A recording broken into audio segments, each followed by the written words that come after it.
Okay, this one will be a little to the point, and here's why. I was putting together a slightly more involved, or at least substantive episode on something else for this slot, and okay, for brevity's sake, it's a property that airs on Adult Swim. If you know my personality, you can probably guess what it is, but for another day. Because as I was drafting that episode up, and also working on a pilot recap for This Movie Exists, and setting up what's next episode of that would be, and reviewing some movies, and you all know I'm also a writer over at the Theorist channels, right? So busy here. Please subscribe to the Patreon. Every little bit helps. I'm still putting it all back together. Anyway, I was drafting that up, and Adult Swim went and celebrated what turns out to have been the 30th anniversary of Space Ghost Coast to Coast, a show that I love and am also very conflicted about.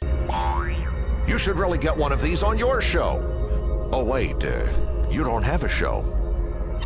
You don't have a show.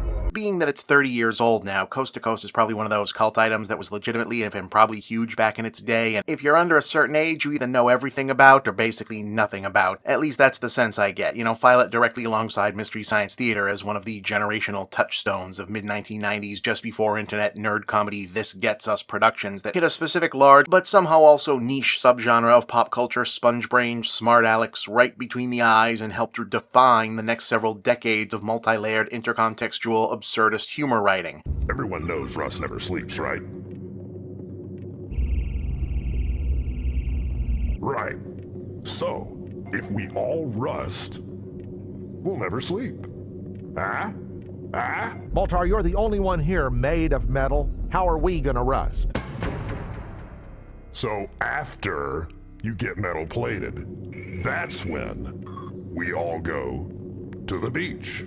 Conceived at the very birth of Cartoon Network, when the channel was basically only a space to air reruns of all the animated content in the Turner Broadcasting Library, so chiefly the Hanna-Barbera archives and everything that they might have picked up or owned over the decades, the gimmick here was an animated spoof of late-night talk shows re-edited from stills and clips from a 1960s sci-fi superhero cartoon where the title character and two former villains, repurposed as his band leader and live producer, would interview human celebrity guests, with most of the humor derived from the interviews, mostly at least at first, being pre-recorded, the guests often being peppered with nonsensical, deliberately frustrating questions that were then edited with or without context into the animation to heighten the absurdity of the premise. You don't have a show.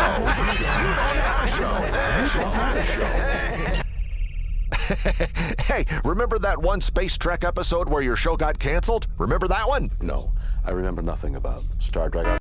That's it, run. Ow! Try biting me now, Ant. From the afterlife. I've been interviewed by all of them. Regis, Kathy Lee, Regis and Kathy Lee. Right. I'd like to say that I think this show is very bad. Okay, hold on a second, Conan. Moltar, this ant has come back from the dead. It must be one of those self-repeating immortal Franken ants. It's probably just another different ant. A second ant? No, it's his brother, avenging the death of his twin. It's his twin brother! Really? I'm gonna follow him home.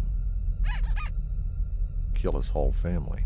Add some on-set storylines about the villain characters messing with Space Ghost himself, cut-ins from bizarre new characters, other sundry hijinks, and a score by free jazz musician Sonny Sharrock, and you've got a, late-night 11-minute shot of concentrated weird shit comedy, timed to appeal equally to kids and teenagers staying up too late and stoners who were just awake. I have found my people!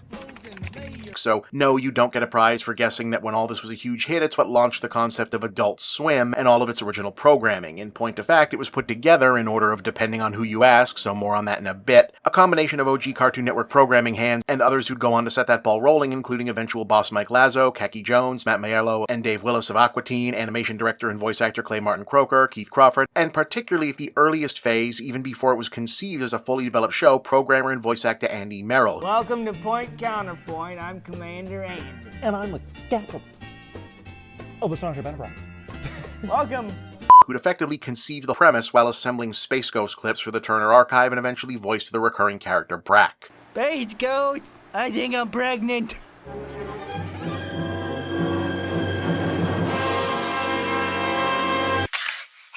why don't you zap Brak? He started the whole thing. Oh, he'd love to blast me, wouldn't you, Space Ghost? Wouldn't you, Mr. Big Man? But he can't. You know why?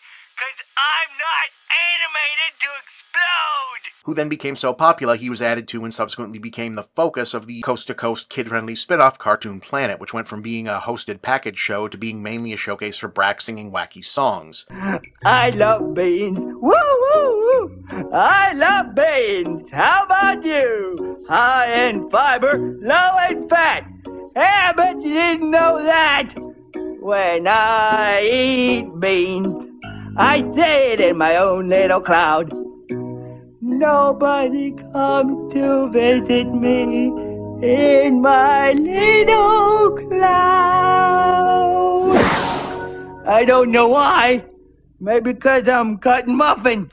And then when Adult Swim proper was fully launched later, not only did Coast to Coast get re-upped season order and eventually end up airing for 109 episodes over 11 seasons from 1994 to 2004, Brak and Zorak were spun off into The Brak Show, a sitcom parody as part of the original first wave Adult Swim lineup, alongside C-Lab 2021, Aqua Teen Hunger Force, and Harvey Birdman Attorney at Law, all of which were also either direct or indirect spin-offs of Space Ghost and initially created by members of the series staff. So this really was like the beginning of the sea change for adult animation on American TV. Without it, there's no Robot Chicken, no Venture Brothers, no Rick and Morty, no Smiling Friends. I mean, heck, it extends to other networks. Without C-Lab, there's no Frisky Dingo, and thus no Archer, just for one example. But I'd also argue that without that specific vibe of humor getting into the heads of people like me who were 13 when it hit the air and still teenagers or younger when the internet became a thing 2 years later or so, depending on where you lived, yeah, I don't think Homestar Runner happens. I don't think the Badger Song happens. I don't think Charlie the Unicorn, Group X, Happy Tree Friends, Ultimate Showdown, pretty much all of Newgrounds. I don't think any of that early internet weirdness humor happens, at least not in anything like the same form to as receptive an audience, without this preceding it as a fairly mainstream, if only for a moment in time thing. Now that's the kind of impact that's supposed to set you up for a long time, or at least point the way forward, and it did for Mike Lazo. He pretty much made himself the corporate face of Adult Swim as a separate brand apart from Cartoon Network and rolled the accolades for all the bold programming moves made there all the way to his retirement from the company in 2021. Everyone else, though, not so much. Hey everybody, I'm Brak.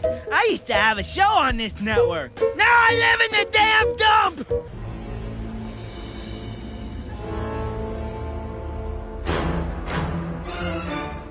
And this is where my conflictedness comes into play. Now, look, anyone who follows the industry knows Adult Swim has a reputation for not being the good guys on the production, development, staff care, treating people who work for and with you like fellow human beings, and the secret sauce to the network's early success, getting away with being weird, was basically to keep costs down by relying on Georgia's Worka-unfriendly anti-union laws, driving down budgets, canceling shows, or drawing out negotiations to the point where creators like Brendan Small, Lauren Bouchard, Dino Stamatopoulos, and even the guys behind Venture Brothers eventually lose patience and jump ship. They basically chased David Cross and John Benjamin off the network by allegedly stealing the concept for the infomercial skits from one of their pitches. They got called out by Brett Gelman and Tim Heidecker for airing an alt-right sketch show by fucking Sam Hyde. None of this is really news, it's business, but it's those people who were there at the beginning who spun old archive tapes into gold and rebuilt the whole landscape of TV for what it now is, and speaking personally, I don't know that I would have ever dreamed I could have made a career out of being funny in the way that I also find funny and interesting on TV, the web, anywhere else, without seeing Space Ghost, Cartoon Planet, and their immediate descendants do so on TV and recognize myself in their voices and antics. It feels like there should have at least been better entries in the appendices for those people, having been there before any of what you'd normally assume was the rot that set in later, but not really.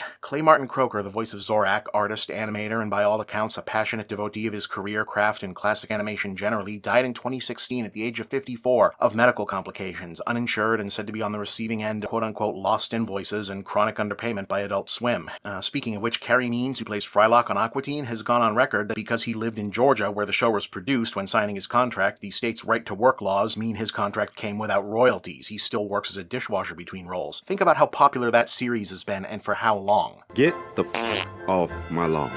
And Andy Merrill, the guy who, again, effectively created the concept for Coast to Coast and was ubiquitous as Brak on early Cartoon Network and Adult Swim, well, last year, he came back to do Brak again on a Space Ghost tribute episode of Jellystone, the Hanna-Barbera characters all living in one city comedy show that runs on Max. It's actually very funny, but for another time. Alright guys, this is going great. Nobody knows we're actually villains because we look exactly like the Galaxy Trio. Thanks for knitting the costumes, Moltar. I just like keeping my hands occupied. We're cool characters too. That's what my mom says, and that's what Clarence says, and that's what everybody that liked me said. And I got more mail than you during Cartoon Planet, 'cause people like my adorableness. Yeah, at which point he got more active on social media and more people found out he's been struggling at getting back to business for a while now, working as an Amazon delivery driver. Which, look, there are worse places to be, certainly, and I don't know the man personally. He's on Cameo, sounds like he's been reaching out, working to get things going, no judgment from me. No loss as a person has to stay on one track their whole life, but it's very clear he's definitely not happy about how the Adult Swim end of that story shook out. You slimy backstabbing bastard! And learning more about this than I already knew, which was already pretty tough knowledge to sit with when you've also been kicked down the stairs from the big house a few times and still working to climb up and take what's owed, man, I get it, and man, does it piss me right the hell off. Corporations are shitty. Capitalism is at best unfeeling and at worst malicious. And like the man said, deserves got nothing to do with it. But it hurts worse. It seems more unfair, reeks of bigger injustice and just plain ugliness when it's coming from a source like this that props itself up as having been some renegade, scrappy little punk rock doing it for the art brand. So when this all rolled around a few days back with the Adult Swim Twitter just smugly blurting out, "We made this in a closet and flung it on television 30 years ago today," no you fucking didn't. People working for you made it in a closet 30 years ago and you took them for granted, actively fucked them over even after one of them died. Fuck you! I see your solo career is going successfully. Oh, I swear to God, if I had my Gribbly gun on me right now! And yes, I know that's an ironic pull, but also, what do you do with it? It's not Zach Hadel and Michael Cusack's fault that Smiling Friends can be a big hit now in the post-Lazo era of Adult Swim that's built on top of all this betrayal and bullshit. It's not the people at Rick and Morty's fault that show blowing up so unprecedented like it did undoubtedly helped transition the network to looking for more big marketable payouts and less niche content. All of this is sad and wrong and stupid, but taking it out on creators, workers, instead of the dipshits in charge, that doesn't help. And yeah, that's why I wasn't really able to feel celebratory about the 30th anniversary of one of my favorite things ever to air on TV ever, which I absolutely still think people should track down and watch. Just, maybe in ways that don't dump more money back into a company that doesn't deserve it, whatever those might be. And support people like Andy Merrill. He's on social media, Cameo, etc., and projects by other creators who got kicked aside or forgotten by the network, or other networks for that matter. And, anyway, I just felt that I needed to get that on the table now, because in the near future, I do kind of want to talk about a thing that's on Adult Swim now, and trying to fit these caveats in beforehand was going to be awkward as hell. Try to look out for each other. We're all in this together. Or we're supposed to be. I'm Bob, and that's the big picture.